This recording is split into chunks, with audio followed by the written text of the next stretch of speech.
Bienvenidos, esta es una nueva edición de Informe Diario. Soy Renato Olivera y antes de comenzar con la información vamos rápidamente con nuestros titulares.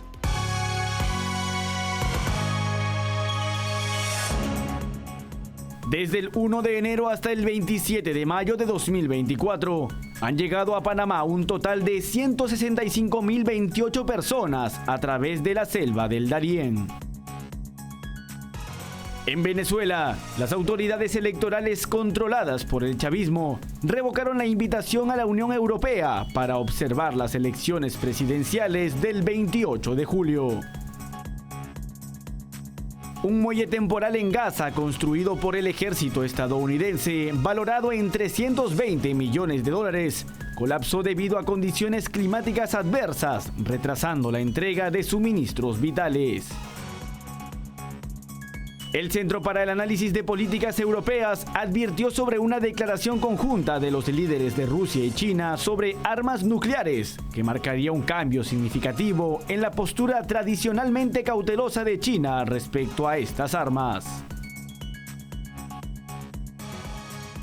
Comenzamos con el desarrollo de la información. El gobierno de Joe Biden anunció medidas para permitir que pequeñas empresas independientes en Cuba accedan al sistema financiero de Estados Unidos y a ciertos servicios de Internet en medio de una profunda crisis económica en la isla. Estas medidas responden a la política de relaciones exteriores de Biden, que ha incluido la relajación de sanciones a Venezuela sin resultados positivos. Estas disposiciones buscan aliviar la crisis económica en Cuba bajo la dictadura de Miguel Díaz-Canel, aunque también podrían liberar presión sobre el régimen castrista. La administración Biden anunció una serie de medidas destinadas a permitir que las pequeñas empresas independientes en Cuba accedan al sistema financiero de Estados Unidos y a ciertos servicios basados en Internet, en medio de una profunda crisis económica bajo la dictadura cubana. Esto responde a la política de relaciones exteriores que ha tenido la administración Biden, que incluyó una relajación de sanciones a la dictadura en Venezuela sin resultados positivos. Esta relajación de sanciones se produce días después de un altercado sobre una visita de funcionarios cubanos al Aeropuerto Internacional de Miami y semanas después de que Estados Unidos retirara a Cuba de una lista de países que no cooperan plenamente contra el terrorismo, aunque mantuvo a la isla en la lista de patrocinadores estatales del terrorismo. Según las nuevas reglas implementadas por la Oficina de Control de Activos Extranjeros del Departamento del Tesoro, las pequeñas empresas cubanas podrán acceder a servicios en línea como videoconferencias, redes sociales, mapas y otros servicios, y las entidades con sede en Estados Unidos podrán proporcionar servicios en la nube a esas empresas. Las compañías también tendrán acceso a cuentas bancarias y plataformas de pago estadounidenses, incluidas las transacciones U-Turn u operaciones a través del sistema financiero estadounidense, donde ninguna de las partes está bajo jurisdicción de Estados Unidos. Los funcionarios de la administración afirmaron que estas medidas tienen como objetivo aliviar la severa crisis económica que sufre Cuba bajo la dictadura de Miguel Díaz-Canel.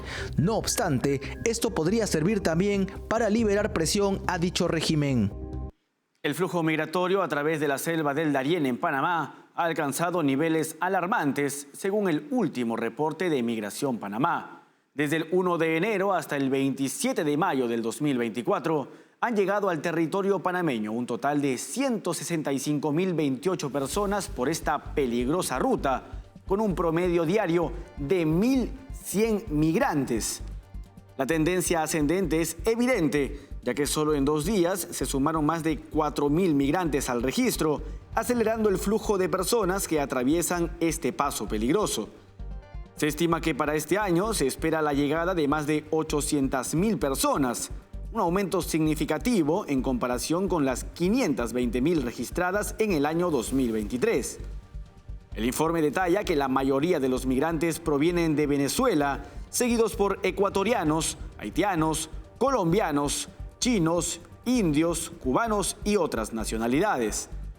Sin embargo, las autoridades advierten sobre los peligros que enfrentan los migrantes, especialmente durante la temporada de lluvias, cuando los ríos crecen peligrosamente.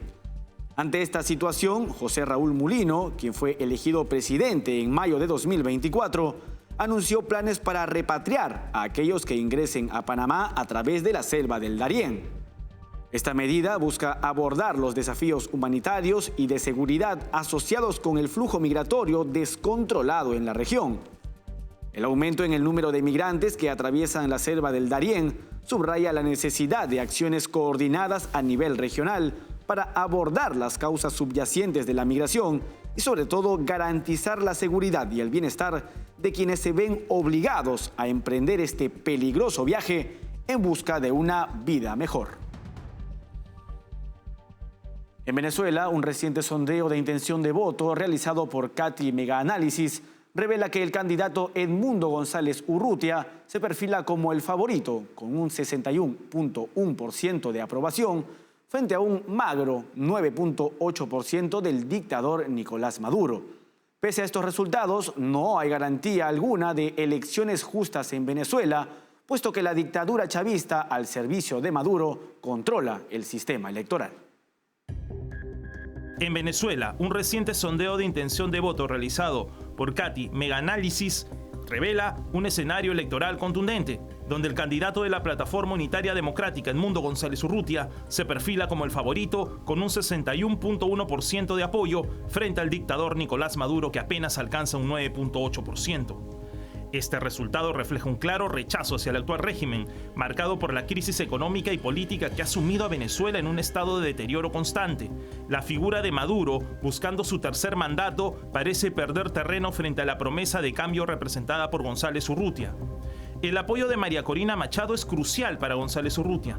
Según la encuesta, el 87.4% de los votantes eligen a González Urrutia por el respaldo de Machado y un 76% de los encuestados afirma que votaría directamente por ella si hubiese podido participar en los comicios. El rechazo al socialismo es abrumador. Un 89.3% de los encuestados expresa su desaprobación al modelo socialista, mientras que el 81.4% considera estas elecciones como la última oportunidad para un cambio. Además, un 41% de los consultados afirma que emigraría si no se produce un cambio de gobierno. Es importante señalar que la muestra, realizada entre el 16 y 23 de mayo, cuenta con una participación significativa de 1.116 personas en toda Venezuela, proyectando una participación electoral del 76.74%. Se espera una importante movilización ciudadana en estos comicios, con solo un 23.26% de abstención. Pese a estos resultados, no hay garantía alguna de elecciones justas en Venezuela, puesto que la dictadura controla el sistema electoral. Las autoridades electorales de Venezuela revocaron la invitación a la Unión Europea para observar las elecciones presidenciales del 28 de julio, en las que el dictador Nicolás Maduro busca la reelección. Elvis Amoroso, presidente del Consejo Nacional Electoral, citó las sanciones económicas impuestas por el bloque como la razón para retirar la invitación. El anuncio se produjo 2 semanas después de que la Unión Europea levantara temporalmente sanciones contra 4 funcionarios vinculados al órgano electoral, incluido Amoroso. No obstante, esta medida fue rechazada vehementemente por el gobierno de Venezuela y Amoroso, quienes consideraron selectiva e insuficiente. Esto revela cómo las actitudes tanto del gobierno de Joe Biden en Estados Unidos y de la Unión Europea de intentar negociar con la dictadura de Nicolás Maduro no ha rendido frutos. La Unión Europea emitió una declaración instando al CNE a reconsiderar su decisión, argumentando que el pueblo venezolano debería poder elegir a su próximo presidente en elecciones creíbles, transparentes y competitivas, apoyadas por observación internacional imparcial, incluida, por supuesto, la de la Unión Europea. Venezuela había establecido las elecciones presidenciales para el 28 de julio y había extendido invitaciones a diversas organizaciones para observar el proceso. Sin embargo, el gobierno de Venezuela ha puesto a prueba los límites de dicho acuerdo, bloqueando la candidatura de la principal opositora. Hablamos de María Corina Machado. Machado, justamente exdiputada, ganó las primarias presidenciales de la coalición en el mes de octubre con más del 90% de apoyo, pero su candidatura fue bloqueada por una decisión administrativa ratificada por el Tribunal Superior del país en el mes de enero. Ahora, Machado y la coalición apoyan al ex diplomático Edmundo González Urrutia. Sin embargo, no existe garantía alguna de elecciones justas bajo una dictadura que controla todas las instituciones electorales. Un informe del medio de comunicación Voz de América asegura que la escalada del crimen organizado y la violencia amenazan significativamente la seguridad en América Latina, la región más violenta del mundo. Esta región, clave en el tráfico de drogas hacia Europa y Estados Unidos, enfrenta aumentos de violencia en países como Ecuador y Costa Rica. Además, la pandemia ha agravado las dificultades económicas, impulsando peligrosas actividades criminales como el narcotráfico y la trata de personas. Un informe realizado por La Voz de América indica que la escalada del crimen organizado y la creciente violencia plantean una amenaza significativa para la seguridad en América Latina. Según datos proporcionados por la oficina del vicepresidente del Banco Mundial para América Latina y el Caribe, la región es la más violenta del mundo y continúa en aumento. Kevin Casas Zamora, secretario general de IDEA Internacional, destaca que un tercio de los homicidios a nivel mundial ocurren en América Latina, a pesar de que la región solo representa el 8 o 9% de la población mundial. La geografía de la región juega un papel crucial, siendo un punto clave para el tráfico de drogas ilícitas hacia mercados como Europa y Estados Unidos. Países como Colombia, Perú y Bolivia son importantes productores de cocaína, mientras que la evolución de las rutas del narcotráfico ha generado un aumento de la violencia en naciones antes consideradas más seguras, como Ecuador y Costa Rica. La pandemia ha exacerbado las dificultades económicas en la región, impulsando a más personas hacia actividades criminales como el narcotráfico, la trata de personas y la extorsión. La corrupción también ha facilitado la proliferación de mercados ilícitos, socavando los principios del Estado de Derecho y afectando negativamente el apoyo a las instituciones democráticas. Juan Pablo Luna, profesor de la Universidad Católica de Chile, destaca la rápida mutación de los mercados ilegales, especialmente el narcotráfico, que desafía la capacidad de los estados para combatir con efectividad. El crecimiento del crimen organizado y la violencia en América Latina representan una seria amenaza para la estabilidad y el desarrollo de la región.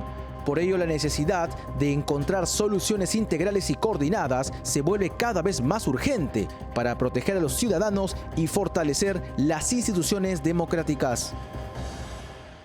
Momento de una pausa en Informe Diario. No se muevan, que regresamos con más información. Café Sombra de Pino. Un café diferente que crece a la sombra de pinos en Villarrica. Ya lo saben, Café Sombra de Pino. Un café premium al alcance de todos.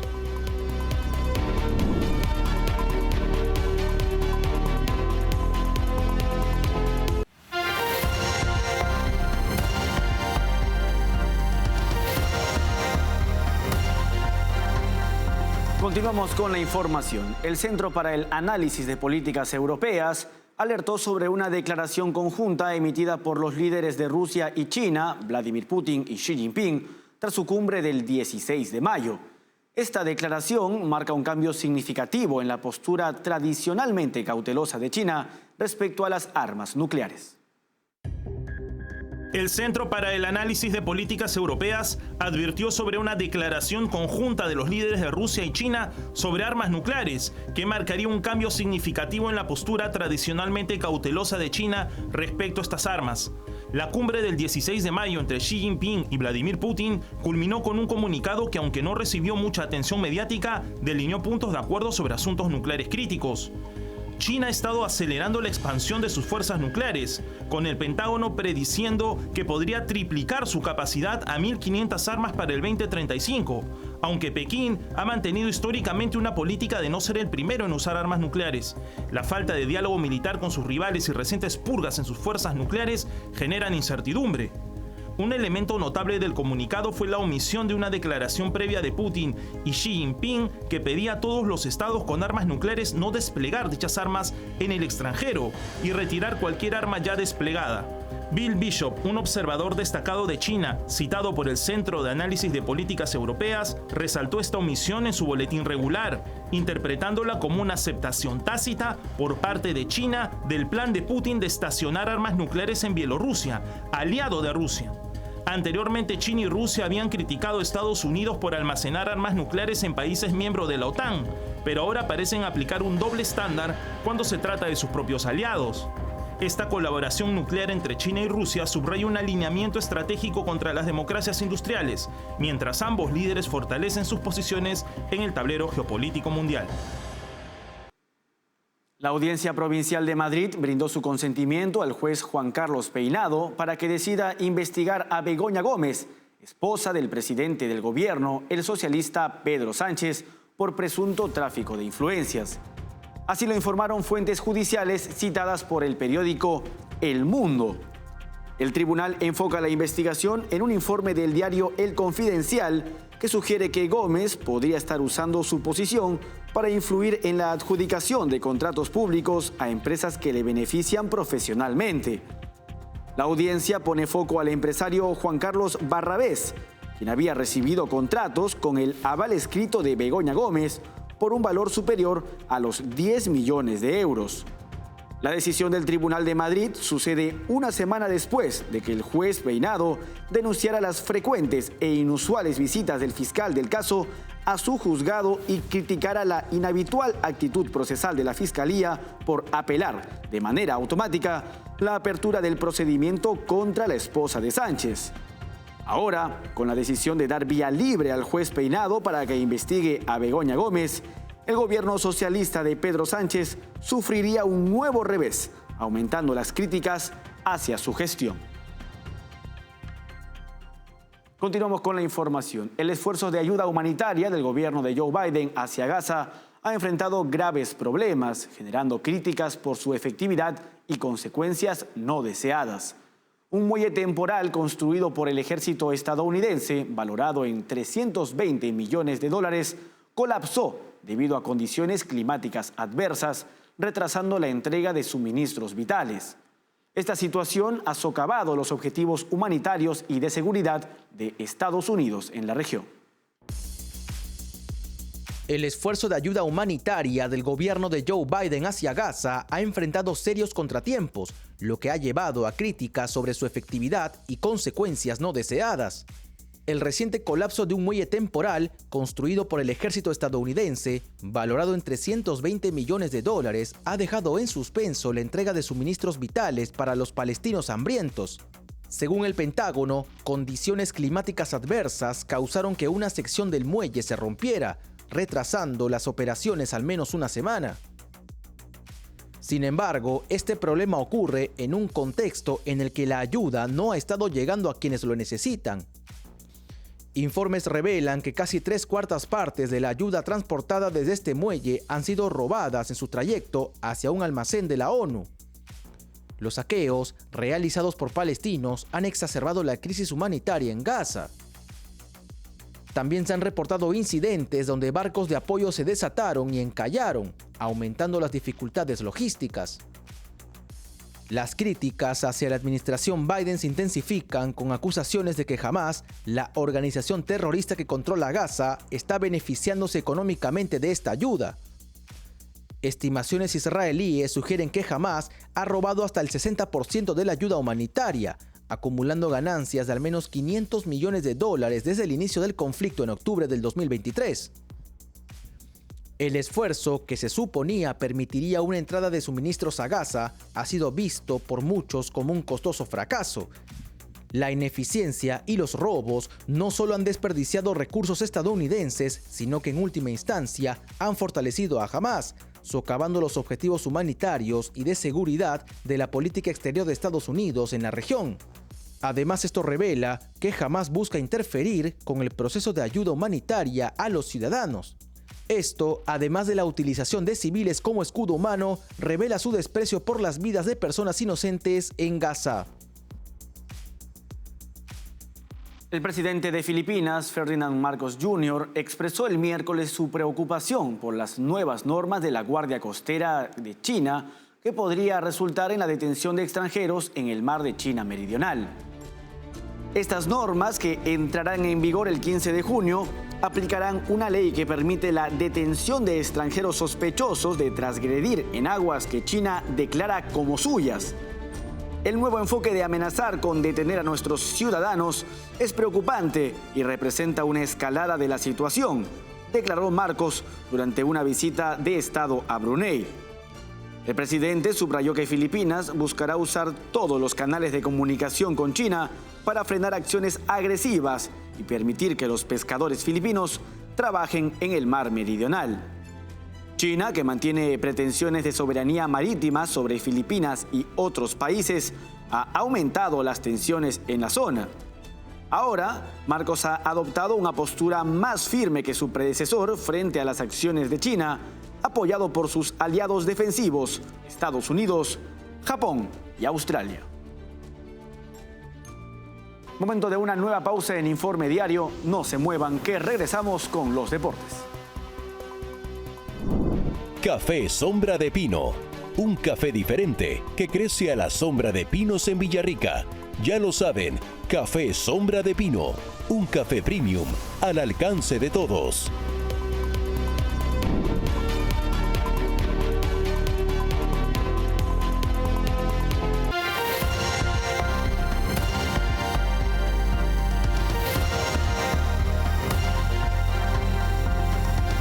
Regresamos con Informe Diario. Es momento de los deportes con Estefanía Álvarez.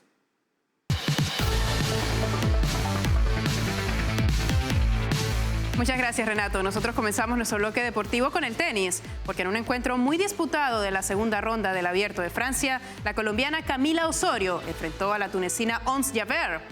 Osorio venía de beneficiarse de un retiro en el partido anterior contra la ucraniana Anelina Kalinina, mientras que Jabeur había vencido cómodamente a la estadounidense Sasha Vickery en sets consecutivos. Desde el inicio del partido, Jabeur impuso su juego con inteligencia y precisión en sus tiros, lo que puso a Osorio en una posición incómoda, y Jabeur logró cerrar el set con un 6-3. El segundo set mostró a una Camila más enfocada y atenta a las ejecuciones de Jabeur. La colombiana se adaptó mejor a la tierra batida y aseguró el set con un contundente 6-1, igualando el partido. En el set decisivo, Jabeur comenzó con fuerza, consiguiendo un quiebre en el segundo juego. Sin embargo, Osorio reaccionó rápidamente y recuperó el break. Aunque la tunecina mostró momentos de nerviosismo, logró mantener la compostura y con su experiencia en grandes escenarios, cerró el set y el partido con un 6-3, 1-6 y 6-3. Pasamos al fútbol porque Flamengo aseguró su lugar en los octavos de final de la Copa Libertadores tras vencer contundentemente a Millonarios por 3-0 en el Estadio Maracaná. Con este resultado, el equipo brasileño se ubicó segundo en el Grupo E, sumando 10 puntos y quedando detrás del líder, el Bolívar. El partido comenzó con Flamengo aprovechando los errores defensivos de Millonarios. En el minuto 7, Pedro abrió el marcador tras un error defensivo y una desatención del portero Álvaro Montero. La presión continua de Flamengo resultó en un segundo gol en el minuto 27, cuando Juan Pablo Vargas anotó en propia puerta. Pedro anotó su segundo gol del partido, aunque inicialmente fue anulado por fuera de juego. El VAR validó el gol, sellando el 3-0 para Flamengo al final del primer tiempo. Millonarios intentó reaccionar con los ingresos de Carvajal y Quiñones. Sin embargo, el marcador no se movió y Flamengo se llevó los 3 puntos con el 3-0 hasta el pitazo final. Con la clasificación a los octavos de final de la Copa Libertadores ya asegurada, River Plate se prepara para enfrentar a Deportivo Táchira en su último partido de la fase de grupos, en un encuentro que representa más un trámite que una necesidad competitiva. El conjunto dirigido por Martín de Michelis utilizará este partido como una oportunidad para retomar confianza y ritmo tras una semana complicada. River Plate fue sorprendentemente eliminado de la Copa Argentina por Temperley, un equipo de la segunda división, y perdió ante Argentinos Juniors en la liga. Estos resultados negativos han puesto un poco de presión sobre el equipo, que buscará aprovechar el enfrentamiento contra Deportivo Táchira para volver a la senda del triunfo y fortalecer su moral de cara a los desafíos venideros. Deportivo Táchira llega a este encuentro sin haber ganado en la presente edición de la Copa Libertadores, ocupando el último lugar del grupo con solo un punto. El equipo venezolano ha tenido un pobre rendimiento en 2024, con apenas 5 victorias en 18 partidos. Y la única vez que Deportivo Táchira logró sumar puntos en Argentina fue en 2004, en el empate anterior contra River Plate. Y el Estadio Azteca cumple 58 años, una de las infraestructuras deportivas más emblemáticas del mundo, que fue inaugurado el 29 de mayo de 1966 en la Ciudad de México. La construcción del estadio, liderada por los arquitectos Pedro Ramírez Vázquez y Rafael Mijares, duró aproximadamente 4 años, desde 1962 hasta 1966. El Estadio Azteca de la Ciudad de México ha sido la máxima casa del fútbol mexicano, albergando eventos históricos de alcance global y 2 mundiales. El partido inaugural enfrentó al Club América contra el Torino de Italia, marcando el inicio de una rica historia futbolística. El primer gol en este ícono estadio fue anotado por Arlindo dos Santos, inscribiendo su nombre en los anales del fútbol. El Estadio Azteca se destaca por su impresionante estructura que alcanza los 50 metros de altura y es capaz de resistir los brincos de más de 100,000 personas. Este estadio ha sido testigo de momentos legendarios, como la consagración de Pelé con Brasil en el Mundial de 1970 y la memorable actuación de Diego Armando Maradona en el Mundial de 1986, donde llevó a Argentina al título. Además de ser una figura histórica a nivel internacional, el Estadio Azteca se ha preparado para un futuro emocionante. En el 2026 será una de las sedes del Mundial, marcando la tercera vez que México albergará este prestigioso torneo. Con esto llegamos al final de nuestra información deportiva en Informe Diario. Café Sombra de Pino. Un café diferente que crece a la sombra de pinos en Villarrica. Ya lo saben, Café Sombra de Pino. Un café premium al alcance de todos. Gracias, Stephanie, por toda la información deportiva. Antes de despedirnos y para obtener más información, escaneen el código QR que aparece en este momento en sus pantallas. No se olviden que estamos en www.grupotvl.com. Síguenos también en Twitch como TVLESP. Escúchanos a través de Spotify como TVL en español y suscríbanse a nuestro canal de YouTube, donde podrán encontrarnos como TVL en español. Hasta aquí llegamos con la presente edición en Informe Diario. Con su permiso.